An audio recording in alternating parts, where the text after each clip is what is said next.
Ukraine में Donald Trump के आने से पहले एक बहुत बड़ा प्रॉपर्टी कंस्ट्रक्शन स्कैंडल, क्या ज़ेलेंस्की इन्वॉल्व्ड है? लेट अली शो यू के एक और एपिसोड में आप सबको खुशामदीद। Do like, subscribe and share this content. बात शुरू करते हैं यूक्रेन में जो रशिया की जंग के बायस अपार्टमेंट कॉम्प्लेक्सेस, ब्लॉक्स तबाह हुए थे, उनकी रिकंस्ट्रक्शन को लेकर ये इंकशाफ किए जा रहे हैं फ्रेंच मीडिया के अंदर और दीगर मीडिया के अंदर के बहुत मैसिव करप्शन हुई है। जो पैसे रिकंस्ट्रक्शन के लिए जाने थे वो पर्सनल अकाउंट्स के अंदर ट्रांसफर किए गए, और कहां गए उसके बाद क्या हुआ नहीं पता। But before that, do like, subscribe and share this content. आपके आपकी सपोर्ट से ही हम ये चैनल आगे बढ़ा रहे हैं, इसको चला रहे हैं। और डोनाल्ड ट्रंप साहब बेसिकली 20 जनवरी को एक बार फिर हल्फ उठाएंगे एज अमरीकी सदर, और उनके आते ही व्लादिमीर ज़ेलेंस्की साहब जो यूक्रेन के सदर हैं, उन्होंने कहा है कि उनके आने की वजह से जंग जल्दी, यानी विल एंड सूनर, जो तवक्को थी उससे कई शायद मेरे ख्याल से आने तक ही ये लग रहा है कि जंग कहीं खत्म ना हो जाए। 55 अरब डॉलर डायरेक्टली गए हैं अमेरिका की तरफ से, सिर्फ वेपन्स की मद में, यानी वेपन्स की मद में 55.5 अरब डॉलर अमेरिका दे चुका है जून 2024 तक।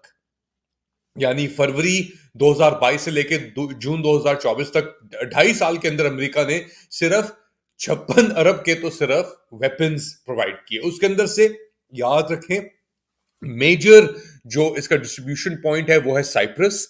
यहां पे पूरी दुनिया से weapon shipments, artillery shells for example Pakistan से ट्रांसपोर्ट होते हैं इस हब पे, और फिर यहां से ऑनवर्ड डिस्ट्रीब्यूशन होती है। जर्मनी से यूएस अपने सप्लाई करता है, मगर अब तो खैर शॉर्टफॉल हो गई है। अब ट्रंप साहब के आने के बाद, और अगर ये जंग जिस तरीके से चल रही है उस तक अगर आप देखें, तो वाजे लग रहा है कि ये जो मनी मनी ट्रेल जो है ये रुक जाएगी। अब एलिगेशंस ये भी मौजूद हैं कि ज़ेलेंस्की साहब खुद एक करप्ट फिगर इमर्ज हुए इसके अंदर। उनके ऊपर एलिगेशंस हैं कि उन्होंने बिलियंस ऑफ डॉलर्स जो डायरेक्टली अमेरिका की तरफ से गए, aid, military aid, other expenses, fuel, इन सब चीजों के ऊपर वो प्रेसिडेंसी ने हड़प कर लिए, और उसके बाद वो किधर गए ये हमें नहीं पता। मगर अब ये करप्शन स्कैंडल जिसकी मैं बात कर रहा हूं, ये इमर्ज हो रहा है क्योंकि टोटल कॉस्ट ऑफ रिकंस्ट्रक्शन जो यूक्रेन की बताई जा रही है, एक स्टडी जो मुनक्किद कराई थी अक़वाम मुत्तहिदा ने, वर्ल्ड बैंक ने, यूरोपियन यूनियन ने और यूक्रेनियन गवर्नमेंट ने, वो थी 490 अरब डॉलर के करीब के। अभी तक, यानी जून तक, जो नुकसान सहा है यूक्रेन ने वो तकरीबन 500 अरब डॉलर के करीब है। अब इसके अंदर बहुत सारी तंजीमें हैं, मुल्क हैं जिन्होंने अरबों, hundreds of billions of dollars pledge तो किए हुए हैं, मगर वो आ किस तरीके से रहे हैं। एक इनिशिएटिव बेसिकली लॉन्च किया गया है, एक प्लेटफॉर्म आप कह लें कि प्रोजेक्ट रिकंस्ट्रक्शन के लिए, जिसका नाम है ड्रीम, DREAM। तो यूक्रेनियन रिकंस्ट्रक्शन को एक स्टैंडर्डाइज करने के लिए, कि करप्शन को मॉनिटर करने के लिए कि करप्शन नहीं हो रही, किकबैक्स तो नहीं कोई ले रहा, वो भी तो अपनी कोशिश कर रहे हैं ना कि जो पैसा दे रहा है बंदा, उसको उसको भी एक कोई गारंटी तो चाहिए कि ऐसे करप्ट सिस्टम में, जिसके अंदर एक हिस्ट्री रही है करप्शन की यूक्रेन के अंदर, यूक्रेनी हुकूमतों में, तो क्या उसकी गारंटी थी? वो था ड्रीम सिस्टम। तो ये था कि बेसिकली कि जो भी फॉरेन इन्वेस्टर यहां पे आएगा उसको हम ये अश्योरेंस देंगे और ट्रांसपेरेंसी हम ट्रेस करके बताएंगे कि आपका एक एक जो डॉलर है, यूरो है, पाउंड है, वो कहां जा रहा है। तो उसके बाद क्या हुआ? क्या ये हो पाया कि नहीं हो पाया? जो लग रहा है, जो सामने चीज वाजे आ रही है कि ये नहीं हो पाया, और इसके अंदर भी बहुत सारे लूप होल्स मौजूद थे। तो जो इनका नेशनल एंटी करप्शन ब्यूरो है वो भी हमारे मेरे ख्याल से पाकिस्तान में जो ऑल्टरनेटिव उसके हैं, वो आप जानते हैं कैसे हैं, नैब हो गया, ये वो, देर ऑल सबसर्वियंट। और स्पेशली ऐसे टाइम पे कि ज़ेलेंस्की साहब ने जो आम इंतखाबात थे उनको इंडेफिनेटली मुलतवी कर दिया क्योंकि स्टेट ऑफ वॉर के अंदर पाए जाते हैं।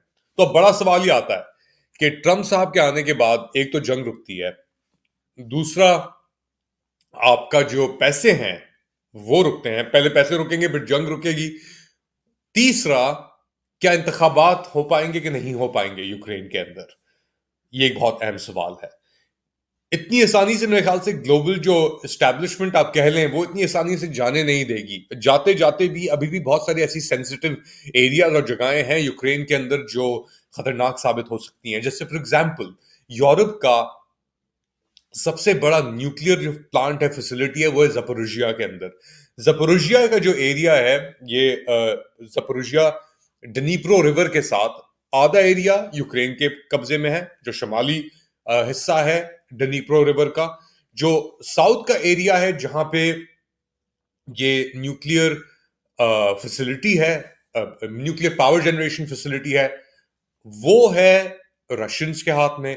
और इसके ऊपर यहां तक कि वो उन्होंने मेंटेन किया हुआ है, स्टाफ भी है, इन कंट्रोल है, आईईए की मॉनिटरिंग टीम भी मौजूद थी, शेलिंग और फायरिंग चल रही थी यहाँ पे। और एक खदशात रहता है यार कि अगर कोई खुदा ना खास्ता किसी कोर के ऊपर जाके लग गई या किसी ऐसे मटेरियल के ऊपर, तो एक बड़ा हादसा कुछ हो सकता है।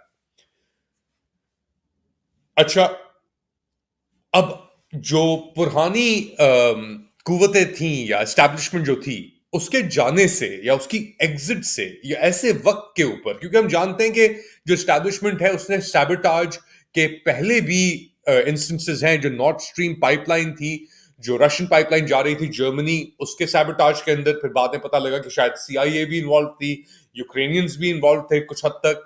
तो सैबोटाज करना उस चीज ने, उस इंसिडेंट ने उसको तबाह करने के बाद पूरी जर्मन इकोनॉमी को बिठा के रख दिया, यानी डी इंडस्ट्रियलाइजेशन हो गई।